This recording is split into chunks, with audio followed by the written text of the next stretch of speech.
Welcome to my imaginary love story world. ईसरोगन से mother का पार्ट 99। चलिए स्टोरी को शुरू करते हैं। तो ये कहने के बाद भांजी और थोड़ा होश में आया कि हाँ अभी वो ज़्यादातर कहीं गाँव आसपास ही कहीं पे हो गए, बट नहीं, साउथ इंजन और विंग वहाँ से बहुत दूर निकल चुके थे, एक छोटे से गांव में निकल चुके थे। हाँ वो मतलब आए थे एक दो बार अपनी ग्रैनी, जो अनाथ आश्रम के ग्रैनी थे, उनके साथ वो उनके होम टाउन आ गए थे और उन्हें उनका होम टाउन बहुत पसंद आया था। और उन ग्रैनी की ये दोनों बच्चे बहुत ज़्यादा फेवरेट थे, क्योंकि ये दोनों ओमेगास थे, बहुत शांत थे, बहुत कहते ना अलग अलग कटे कटे थे। तो उन ग्रैनी ने उनके घर की चाबी इन दोनों को मरते वक्त दे दिया था। हाउस इंजन और इनको कभी लगा नहीं कि हाँ उन्हें यहाँ पे आकर रहना चाहिए, पर हाँ इन सब से भाग के, इन सब से छुप के, अब कोई जगह ही नहीं है, तो वो दोनों यहाँ पे आ गए थे। भांजी और ने अपने पूरे बंदे को लगा दिया था कि विंग और साउथ इंजन को ढूंढो। तो स्वयं ने कहा भांजी कोई फ़ायदा नहीं है, तुम्हें लगता है कि वो दोनों हमें मिलेंगे? तभी भांजी ने स्वयं को जोर से झंझोड़ते हुए बोला क्यों नहीं मिलेंगे, वो हमारी ओमेगा से, उन्हें मिलना ही होगा। समझ में आ रहे है स्वयं? तो स्वयं को भी हाँ थोड़ा सा मोटिवेट महसूस हुआ और वो भी ढूंढने लगा। पूरे 2 महीने बीत चुके थे, ना ही विंग का कुछ पता चल रहा था, ना ही साउथ इंजन का कुछ पता चल रहा था।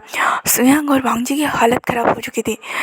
वो विंग और साउथ इंजन को ढूंढ रहे थे कि यहाँ पे ऑफिस, यहाँ पे माफिया बोल्ट, सब के प्रेशर चल रहे थे, उनके ऊपर बटन सा बन गया था, वो जिसे अपने आप को भूल चुके थे। और भांजी हर रोज़ तो मतलब अपना काम ख़त्म करते ही बेबीज़ के पास चला जाता था और उनके पास ही रहता था। फिर सुबह होती थी, वो फ्रेश होने के लिए आता था, फिर अपने डेली वर्क में लग जाता था, फिर सुबह विंग को ढूंढना। वैसे स्वयं भी ने भी एड़ी जोड़ी का जोड़ लगा दिया था कि विंग और साउथ इंजन के बारे में एक क्लू मिल जाए, कुछ मिल जाए, पर कुछ नहीं, क्योंकि ये ओमेगा ना किसी से ज़्यादा फ्रेंडली थी, ना किसी से ज़्यादा बातें करती थी, सिर्फ अपने काम से मतलब रखती थी। मतलब भांजी और साउथ इंजन भांजी और स्वयं इतना ज़्यादा हैरान हो चुके थे कि भाई ये ओमेगा इतने कटे कटे क्यों लेते थे। उन्हें पता था शायद क्यों, पूरे दुनिया उन्होंने आधी मतलब कहाँ कहाँ नहीं ढूंढा होगा, उन्होंने पूरे जगह पे लगा के रखा था बंदे कि हाँ अगर उन्होंने बाहर जाने की कोशिश भी की तो इन दोनों को पहले पता चले और जाके रोक सके, एटलीस्ट इतना तो उनके हाथ में हो। पर यहाँ पे विंग और साउथ इंजन दोनों की हालत बहुत बुरी थी, क्योंकि दोनों ही हार्ट ब्रेक हो चुके थे। उनके पास कुछ खोने के लिए नहीं था, कुछ पाने के लिए नहीं था, बस उन्हें जीना था किसी तरह से, और वो वहाँ पे जी रहे थे उस 2 महीनों में, वो सिर्फ एक दूसरे का सहारा बन के पास पे जी रहे थे और कुछ नहीं, बस उन्हें जीना था। और वही अपने बेबीज़ को, वांग जी की फैमिली को, सबको याद कर रहा था। और यहाँ पे साउथ इंजन की हालत कुछ अच्छी नहीं थी, वो सिर्फ स्वयं को याद कर रहा था। तभी उन्होंने कहा साउथ इंजन मेरी हालत के बारे में मुझे पता है कि मैं ऐसा क्यों हूँ, क्योंकि जिसे मैंने प्यार किया मैं उसके साथ रह ही नहीं सकता और मैंने अपने बेबीज़ को छोड़ के आया हूँ। पर तुम ऐसे क्यों हो साउथ इंजन, तुम सब कुछ छोड़ के यहाँ पे क्यों आ गए? तो साउथ इंजन कहा क्योंकि काका मैंने स्वयं से प्यार किया था, उसने मुझे इतनी बड़ी बात छुपाई। तो इन्होंने कहा क्या तुम स्वयं से प्यार करते थे, कब, कैसे? तो साउथ इंजन ने सब कुछ बता दिया। तो इन्होंने कहा मेरी वजह से। तो साउथ इंजन ने कहा नहीं काका, जो रिश्ते में एक ट्रस्ट होता है वो स्वयं से और मेरे रिश्ते में नहीं था, उसे ट्रस्टफुली मुझे बताना चाहिए था।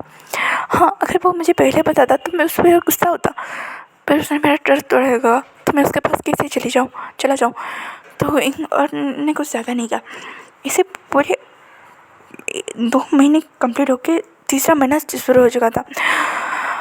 भांजी का हालत और स्वयं का हालत बुरा था। म्यामा की बेबी बर्थ हो चुका था, उसे एक प्यारी सी बेबी गर्ल हुई थी, एक अल्फा बेबी गर्ल हुई थी। वो सारे बहुत खुश थे, पर हाँ इन खुशी में कहीं ना कहीं कमी विंग और साउथ इंजन की खल रही थी। हाँ विंग की कमी ज़्यादा खल रही थी, साउथ इंजन की भी ऐसे नहीं, पर हाँ खल रही थी, क्योंकि उन्होंने जब साउथ इंजन को देखा उन्होंने उसे अपने फैमिली का पार्ट मान लिया। जब स्वयं जब बोल रहा था ना तब से ही उन्होंने अपने फैमिली का पार्ट मान चुके थे उन्हें। पर अब सिचुएशन इतनी वर्स हो गई थी कि उन्हें अपने घर के 2 बेटे नहीं मिल रहे थे। सारे फैमिली मेम्बर उदास तो थे, पर हाँ इन सब उदासी में एक खुशी तो थी, म्यामा की बेबी। म्यामा भी सैड थी इन सब चक्कर में। में भी उसे भी बुरा लगा कि उसकी गगा नहीं है उसके पास, वही गगा जिसके साथ वो बहुत सारी बातें करती थी, अपनी प्रेगनेंसी जर्नी एंजॉय किया था, वो नहीं थे। यहाँ पे डॉक्टर्स ने बोल दिया था कि आप बेबीज़ को आप घर ले जा सकते हो, 5 बेबीज़ को आप घर ले सकते हो, क्योंकि 9 मंथ कंप्लीट हो चुके हैं, वो आउट ऑफ डेंजर, क्या अब उन्हें कोई खतरा भी नहीं होगा बाहर की इन्वायरमेंट से। पर मैडम लाइनी ने बोल दिया था कि नहीं, उनके मदर आने के बाद ही हम उन्हें लेके जाएंगे। अब डॉक्टर अलग ही शौक हो पड़े थे कि भाई सर्जरी मंदिर थोड़ी ना वापस आती है, वो तो बेबी को बच देने के बाद चले जाते हैं। डॉक्टर ने कुछ ज़्यादा रेट नहीं किया कि हाँ भाई कि कौन ही इन सब उलझेगा। फिर भी वो बेबीज़ की केयर कर रहे थे। मांगजी और स्वयं जो एड़ी जोड़ी कर फिर से मतलब लगा रहे थे, उन्हें कुछ नहीं मिल रहा था। फिर मांगजी और स्वयं को किसी इम्पोर्टेंट काम से एक सिटी की ओर जाना पड़ा था, जो एलिंग के आसपास ही एक सिटी था, उन्हें जाना पड़ा था क्योंकि वहाँ पे एक फैक्ट्री का इनॉग्रेशन होना था और वांगजी का वहाँ पे रहना ज़रूरी था। तो वांगजी वहाँ के लिए निकल चुका था। यहाँ पे इन दोनों में ओमेगा अपने दिल को जोड़े हुए संभल चुके थे। अब साउथ इंडिया ने एक दिन टेबल पे जोर से मारा शाम को और कहा बस बहुत हो गया, अब मैं इस अल्फा के चक्कर में बहुत ज़्यादा टेस्ट उबाल चुका, अब नहीं पाऊँगा। तो वहीं साउथ इंडियन की ऐसी हालत देख के इनको लगा कि नहीं, ये हिल चुका है, ये अंदर से और दिमाग से हिल चुका है। तो विंग ने कहा साउथ इंडियन शांत हो। तो साउथ इंडियन नहीं होगा, बहुत हो गया, आज मैं मूव ऑन करके रहूँगा। तो विंग ने कहा अच्छा तो क्या करने वाले हो। विंग नहीं, उसका दिल टूटा था पर वो साउथ इंडियन को नेगलेक्ट तो नहीं कर सकता, उसे पता है। तो साउथ इंडियन ने कहा गगा आपने कहा था ना क्या आप मेरी तबीयत ठीक होते मुझे ड्रिंक्स पे लेके जाओगे। तो विंग ने कहा हाँ तो मुझे आज जाना है। तो विंग साउथ इंडियन को देखने लगा क्या सच में। तो साउथ इंडियन ने कहा हाँ मुझे जाना है। कहा तो विंग ने कुछ ज़्यादा रिएक्ट नहीं किया, उसने कहा ठीक है चलते हैं, क्योंकि भाई सच में उन्हें एक ब्रेक की ज़रूरत थी। भाई उनकी हालत बहुत ख़राब हो चुकी थी, वो सिर्फ लाश की तरह ज़िंदा रह रहे थे, खाते पीते थे, सो जाते थे, उठते जाते थे, फिर से मतलब वो ज़िंदा रहने के लिए सिर्फ खाना पीना फिर से सो जाते थे। और उनकी सेविंग्स जो थी वो काम आ रही थी इस समय। तो विंग ने कुछ ज़्यादा रिएक्ट नहीं किया। उसके बाद विंग और साउथ इंडियन वहाँ के गांव में तो कोई क्लब होगा नहीं, वहाँ की सिटी जहाँ पे वांगी और स्वयं गए हुए थे संघाई में, वहीं पे चले गए क्लब के ओर। और इतने 2 महीनों से उन्होंने जो पेमेंट वगैरह नहीं किया था, उनके कार्ड सारे बंद थे, मतलब उनके लास्ट लोकेशन के बारे में ट्रेस नहीं कर पा रहे थे। पर जैसे ही मतलब उन्होंने क्लब के अंदर एंटर किया, उन्होंने कार्ड यूज़ किया, और जैसे ही उन्होंने कार्ड यूज़ किया, वांगजी ने जिन बंदों को लगाया था उनके पीछे, उन्होंने वांगजी और स्वयं को फ़ोन करके ये अलर्ट दे दिया कि मतलब आपने जिनके बारे में पता लगाने क्या किया था उन्होंने कार्ड यूज़ यहाँ पे किया है। यह बात जान के वांगजी और स्वयं शौक कि भाई ये दोनों संघाई में यहाँ पे इस जगह पे। उन्होंने करेंट लोकेशन पता लगाया, और जब उन्हें करेंट लोकेशन पता चला, वांगजी और स्वयं एक दूसरे को देखने लगे और कहा क्लब। तो उन्होंने ज़्यादा रिएक्ट नहीं किया, उन्हें लगा कि हाँ शायद कुछ पेमेंट हुआ होगा, इतने महीनों से उन्होंने कुछ काम किया होगा उसका पेमेंट, या फिर और कुछ। उन्हें सिर्फ पता चला था कि उनका कार्ड एक्टिव हुआ है, तो किस वजह से उन्हें पता नहीं था। यहाँ पे ये दोनों ओमेगा पहले स्वयं ने मतलब प्राइवेट रूम बुक किया और कहा आज हम यहाँ पे बैठ के पिएंगे। ये कह के विंग ने कहा स्वयं सॉरी साउथ इंडियन तुम्हारे कितने पैसे। तो साउथ इंडियन ने कहा मेरी सेविंग के। ये कहने बाद विंग ने कुछ ज़्यादा रिएक्ट नहीं किया। उसके बाद साउथ इंडियन गटक गया, मतलब 2-3-4 बोतल उसने ऐसे गटक लिया जैसे वो ड्रिंकिंग का प्रो हो। तो विंग ने कहा तुम ठीक हो ना साउथ इंडियन। तो साउथ इंडियन का अब क्यों नहीं मेरे, क्या आपको उसे वांगजी से अभी भी प्यार है, उस ट्रूथलेस अल्फा से जैसे क्या आपको आपके बेबी से लग गया। ये बात थोड़ी उनको लग गई कि हाँ भाई वांगजी ये भी तो कह सकता है कि तुम रह लो कर लो कुछ, मतलब तुम बेबीज़ के साथ रह लो, वैसे भी मुझे शादी करनी होगी तो मैं कर लूँगा, वो सब बता देता। पर नहीं, वांगजी ने ऐसा कुछ नहीं किया था। और विंग को ना गुस्सा आ गया, तो उसने कहा सही कहा, ये क्योंकि उसने जूस पास में रखा था मैं उसके बारे में क्या सोचूं, ये क्योंकि उसने भी वो बोतल गटक लिया। भाई अब ये दोनों ठहरे मतलब न्यू ड्रिंकर्स, उन्हें तो ड्रिंक करने के बारे में कोई नॉलेज नहीं है, या फिर डेली थोड़ा ना ड्रिंक करते हैं। हाँ जो उनकी बॉडी की अल्कोहल लेवल स्ट्रेंथ हाई होगी, उन दोनों को चढ़ गई थी। और वही 3-4 बोतल तो ऐसे गटक चुका था। उसके बाद उसने पेमेंट करके वहाँ से निकल चुके थे। तभी विंग और साउथ इंडियन बाहर हलते डुलते मतलब बाहर निकल रहे थे और कह रहे थे हाँ अपने अपने अल्फ़ा के बारे में बोल रहे थे। मेरा अल्फ़ा एक नंबर का गधा है, उस लोग का पट्ठा है। तो सही ने कहा, साउथ ने कहा हाँ मेरा अल्फ़ा भी एक नंबर का इडियट है, इडियट, उसे तो मेरे ऊपर ट्रस्ट नहीं है। वांगजी और श्रेयांग जो मतलब आ रहे थे, उन्होंने पार्किंग लॉट में जैसे आ रहे थे, उन्होंने इन दोनों को देखा, उन्हें पहले लगा कि इनका वहम है, पर उन्होंने जब नोटिस किया कि हाँ भाई 2 पियक्कड़ ओमेगा उनके ही है, वो दोनों उनके पीछे चलने लगे और ये बातें सारे सुन रहे थे। वो बोल रहा था मेरा भला तो तुम्हारे वाले से भी ज़्यादा लुका पट्टा है, उसे मुझसे प्यार ही नहीं है, मैं उसकी पाँच बच्चों की माँ हूँ, फिर भी उसे मुझे प्यार नहीं है। हाँ अगर उसके लाइफ में कोई ओमेगा होती तो फिर भी समझ में आता था। उस गधे को मुझसे प्यार क्या, एक बार बोल देता कि नहीं भाई मुझे किसी ओमेगा से शादी नहीं करनी है, मुझे सिर्फ बेबीज़ की मदद चाहिए, तुम मुझसे शादी कर लो, तो मैं कुछ ही शादी कर लेता। उस गधे उल्लू के पट्टे से वो भी नहीं हुआ। मैंने उससे उसके नाम से बुलाया, उसने ये भी नहीं बोला कि भाई मेरा पति नेम से मेरा वाइफ है, मेरा हस्बैंड ले सकता है। पर उस गधे ने कभी नहीं बोला कि तुमने मेरा नाम कैसे लिया। हाय उल्लू के पट्टे, उसे कुछ बोला ही नहीं जाता। तो सोचना आपका वाला तो एक नंबर का उल्लू का पट्टा है का, मेरा वाला तो गैर गुजरा है। वो उसने जब मुझे किस किया, उसे क्लैरिटी कर देने में 2 दिन लगे थे, 2 दिन। मांगी और से एक दूसरे को देख रहे थे, भाई गजब बेइज्जती हो रही है उनकी, मतलब अलग ही लेवल की हो रही है। तो साउथ जाने का मुझे ना स्वयं को उस कथी के अल्फे के बच्चे को, स्वयं के बच्चे को फ़ोन करके ये बोलना है एक नंबर के रास्कल हो, तुम्हें ये बात भी पता नहीं है कि अगर तुम्हारा ओमेगा तुमसे नाराज़ है तो उसे मनाना चाहिए।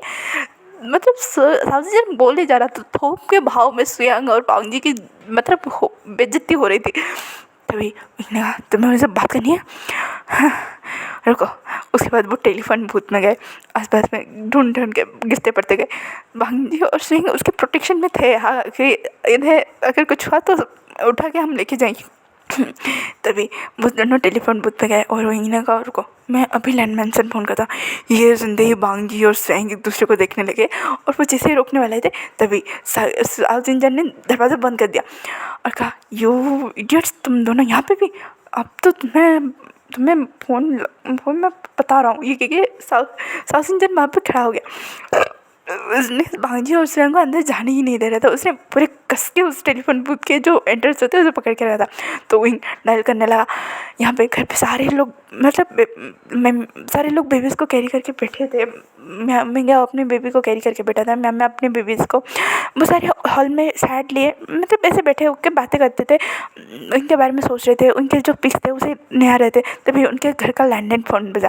ये थोड़ी अजीब बात थी लैंड मेंशन में, क्योंकि हाँ लैंडलाइन में कोई फ़ोन करता ही नहीं है। तो फिर भी कोरियन पास में थे, उन्होंने फ़ोन लगा, हेलो कौन? तो ना आप कौन? मैं विंग, मुझे वो ये सुनते ही लैंड कोरियन ने कहा विंग तुम कहाँ पे हो, कैसे हो, तुम कहाँ पे हो, कहाँ से फ़ोन कर रहे हो, क्या चाहिए, तुम कहाँ पे हो? तो ना आप कौन है पहले बताइए। तो लैंड कोरियन मैं अंकल हूँ, कोरियन अंकल। तो विंग अंकल मुझे आपसे बात की अच्छा लगा, मुझे आपसे मेरे फैमिली से बात करनी है। तो लैंड कोरियन अंकल मतलब इनकी ऐसी बचकानी आवाज़ सुन के, हालत सुन के उन्हें हंसी आई। तो सारे फैमिली में जब इनका नाम सुना था ना कोरियन के मुँह से, तो उन्होंने बोला कि क्या हो रहा है। तो इनने लैंड को स्पीकर पर रखा और इनकी सारी बातें अब सबको सुनाई दे रही थी। इनने कहा आपका एक नंबर का उल्लू का पट्टा वो नेफ्यू और उसका दोस्त जिसने मेरा और मेरे प्यारे से भाई का दिल दुखाया, उसे तो चुल्लू में पानी में डूब मरना चाहिए। एक नंबर का सड़ियर अड़ियर दड़ियर कहीं का दाढ़ी में तिनका लेने वाला एक मच्छर है वो आपका नेफ्यू। ये सुनते सबको इतनी हंसी आ रही थी कि हाँ आप सबको पता चल रहा था कि वो ड्रंक हो चुका है, इसलिए वो इतने गट्स के साथ बोल रहा है। वांगजी और सुयांग जो बाहर खड़े थे उन्हें उनकी आवाज़ पूरी क्लियरली सुनाई दे रही थी। वो सिर्फ मतलब सुनने जा रहे थे और वो मांगजी को स्वयं देख रहा था। तो स्वयं ने मांगजी ने कहा शट अप स्वयं, अगर कुछ बोला ना मैं तुम्हें मार डालूंगा। तो स्वयं ने कुछ नहीं बोला, उसे हंसी पे आ रहे थे, उसने हंसी को रोक लिया। तभी विंग बोला उस अड़ियल दड़ियल ने गधे ने मुझे एक बार भी ये नहीं पूछा कि विंग क्या तुमसे इतने महीनों में एक बार भी प्यार हुआ है? पर नहीं, उस गधे ने ड्रंक की हालत में मेरा फ़ायदा उठाया था, ड्रंक के कंडीशन में आपको पता है। और मांगजी शिट ये बात बोलना नहीं था। तभी सारे घर वाले उनके ऐसी कन्वर्सेशन सुन के भाई साहब मतलब सुन रहे थे, उन्हें हंसी आ रही थी, वो शौक हो रहे थे, मतलब एक अलग ही रूप पता चल रहा था उन्हें इनका। विंग बोले जा रहा था, तभी साउथ इंडियन ने कहा मुझे पे बात करनी है। ये क्योंकि उसने विंग के हाथ से फ़ोन ले लिया और कहा डियर एल्डर्स, मेरा आपको सबको नमस्ते। उस दिन के लिए I am so sorry, but वो क्या है ना, मेरी विंग की जान खतरे में थी, इसलिए मैं गुस्सा कर गया। पर गलती आपकी बेटी की थी। उस नच्छड़े उल्ले के पट्टे, उल्लू जैसे दिखने वाले, गधे जैसे शक्ल वाले, उल्फ जैसे कान रखने वाले सुम्बर की औलाद ने मुझसे इतनी बड़ी बात छुपाई थी।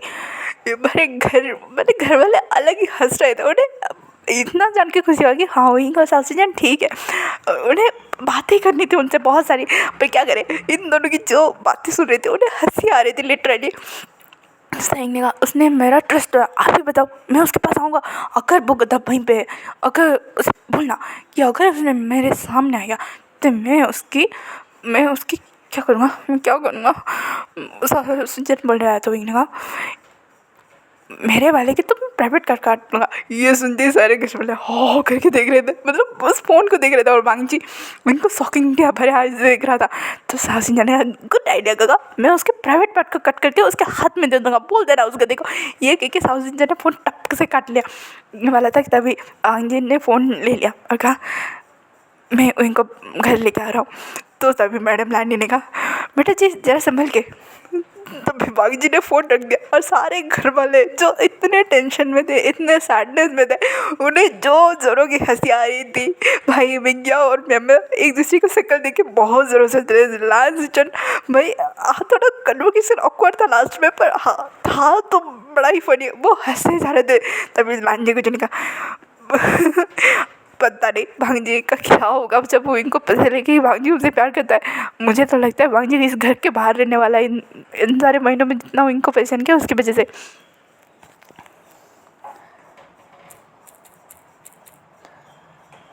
तो लैंड ने कहा ऐसा होना भी चाहिए उसके साथ। पर जो भी को ये दोनों ओमेगा है बहुत प्यारी है, ये क्योंकि वो दोनों सारे लोग हंस रहे थे। यहाँ पे अपने अपने बल्ले को अपने अपने गोद में कैरी करने के बाद वो निकल चुके थे लैंड मेंशन की ओर। भांजी विंग ले गया आज ज़्यादा रात के 3 बजे के अराउंड वो सब घर पे पहुँच चुके थे।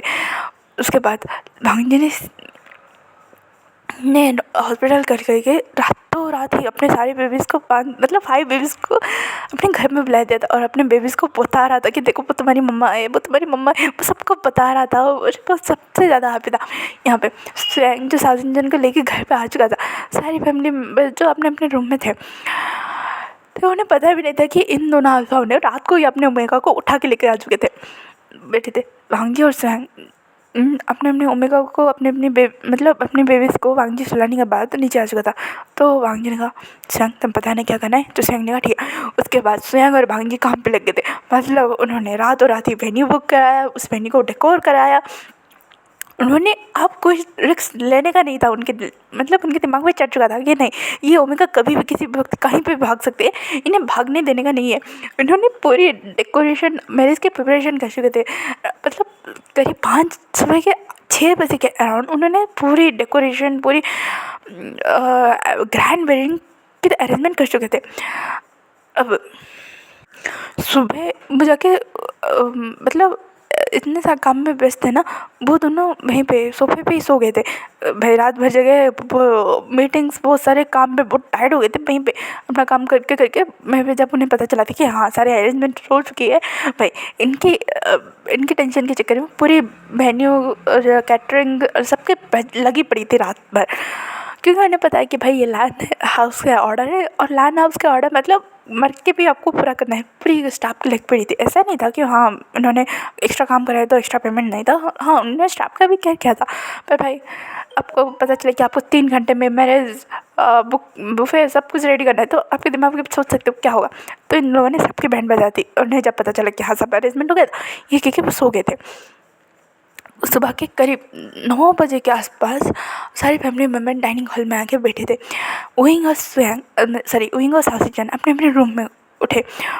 उनका नींद उनके बेबीज़ के रोने से उठा था। मतलब जो नर्स आके केयर कर रही थी उनके साउंड से उठ गया था।